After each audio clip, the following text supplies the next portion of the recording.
পিছনে আৰু সকল হেমব্ৰম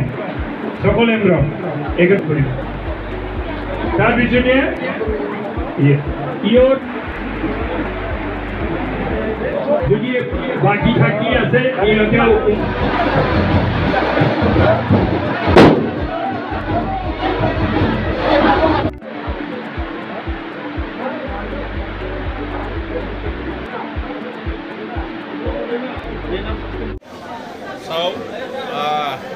মই সেইটো ক'ব বিচাৰি যোৱাকালি আমাৰ সন্মানীয় আমাৰ শ্ৰীযুত হাগ্ৰামা মহিলাৰী ছাৰে কৈছে যে আমি সঁচাকৈ ৰাইজৰ মৰম আজি আমি পাবলৈ সক্ষম হৈছে আৰু চৰকাৰ গঠন কৰাটো 100%। কিন্তু কিমান পাব সেইটো তাৰমানে কোৱাটো ঠিক নহয় বুলি কৈছে। ময়ো সেইটোৱে ক'ম, চৰকাৰ গঠন কৰিব 100%, কিন্তু কিমান পাব সেইটো মোৰ কোৱাটো ঠিক নহ'ব। কিন্তু আমাৰ তাৰমানে ছিংগল চৰকাৰ গঠন কৰিব পাৰিব, সেইটো ৰাইজে আশীৰ্বাদ মোটামুটি দিবলৈ ৰাজি।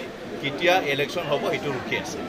জমদাৰ সমষ্টিয়ে আপোনালোকৰ নিশ্চয় ৰিপৰ্টাৰ হিচাপে অলপ হ'লেও গম পায়। গতিকে ৰিপৰ্টাৰ পৰা মই ফিডবেক পাই আছোঁ, ৰাইজৰ পৰা ফিডবেক পাই আছোঁ, ইণ্টেলেকশ্যন পৰা আমি ফিডবেক পাই আছোঁ, সকলো তাৰমানে এংগেলৰ পৰা আমি ফিডবেক পাই আছোঁ।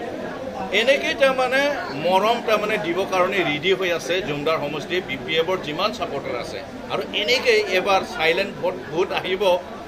গতিকে সেইটো ৰিজাল্ট এডভান্স ক'ব পাৰোঁ যে জুমদাৰ সমষ্টিৰ যিমান আমাৰ ভোটাৰ আছে তেখেতসকলে আজিৰ দিনত জয়ী হৈ আছে BPFৰ মূল। সেইটো যেনেকৈ কৈ আছে আপোনাৰ ক'ব গ'লে তাৰমানে 1 নম্বৰটো BPF, 2 নম্বৰটো BJP, 3 নম্বৰটো আপোনাৰ UPPL। ঠিক তেনেকৈ তাতেও তেনেকৈ হৈ আছে, কিয়নো UPPLৰ কি হৈ আছে আপোনালোকে নিশ্চয় গম পায়, ৰাইজেও গম পায়, ভোটাৰ্ছেও গম পায়। সেইকাৰণে তেখেতসকলৰ তাৰমানে ওপৰত তাৰমানে আস্থাটো কমি গৈছে। তো গতিকে ইয়াত কাৰ লগত প্ৰতিনিধি হ'ব সেইটো তাৰমানে সোমায়েই ক'ব। কিন্তু মই ভাবিছোঁ মোৰ ইয়াত তাৰমানে তেনেকৈ তাৰমানে প্ৰতিনিধি তেনেকৈ নহ'ব, আৰামছে ওলাই যাব, যিহেতু চবে BPFৰ কাৰণে ভোট দিবলৈ ৰেডি হৈ আছে আমাৰ সন্মানীয় আমাৰ ভোটাৰসকল। চৰকাৰ গঠন কৰিব হ'লে 21টা লাগে, আপোনালোকে নিজে চবেই গম পায়, হয় না নহয়? এটা জিতাৰ পিছত কেনেকৈ চৰকাৰ হ'ব সেইটোতো তাৰমানে বাস্তৱত কেনেকৈ হ'ব, সেইটো মিনিংলেছ কথা। গতিকে তেখেতসকলে গম পাইছে যে এটা দুটাই জিতিব। এইটো কৈছে যে লাগত আমাৰ হাগ্ৰামা মহিলাৰী ছাৰে কৈছে লাগতহে জিতিব পাৰে, সেইকাৰণে তেখেতসকলে গম পায়। কিন্তু পাব্লিকত তাৰমানে ছাপোৰ্টাৰবিলাকক অলপ উৎসাহ দিব লাগে, সেইকাৰণে এটা হ'লে চৰকাৰ হ'ব বুলি কৈছে। কিন্তু কেনেকৈ হ'ব, সম্ভৱেই নহয়। ঠিক আছে, আমি সেইটো মানি লৈছে তেখেতসকলে চৰকাৰ হ'ব।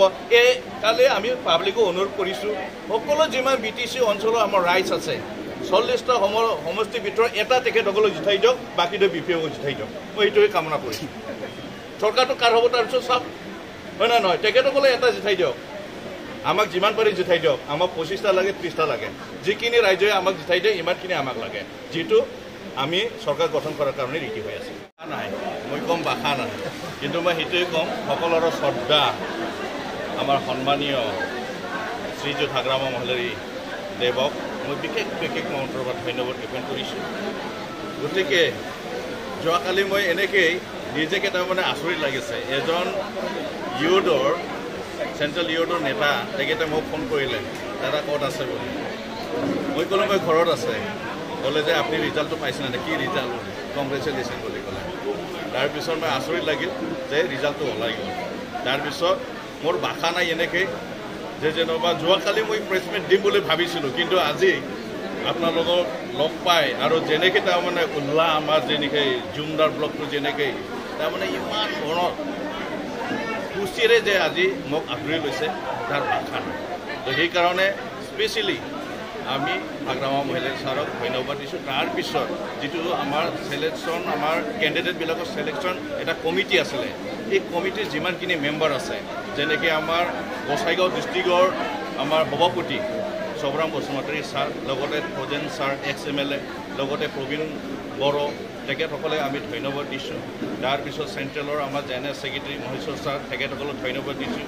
তাৰ লগত আমাৰ জুমদাৰ ব্লকৰ আমাৰ যিমানখিনি আমাৰ প্ৰেচিডেণ্ট ছেক্ৰেটাৰীৰ লগত যিমান আমাৰ বিষয়ববীয়াসকল আছে তেখেতসকলক ধন্যবাদ দিছোঁ। যিমান চেলৰ আমাৰ নেতাসকল আছে তেখেতসকলক আমি ধন্যবাদ জ্ঞাপন কৰিছোঁ, কিয়নো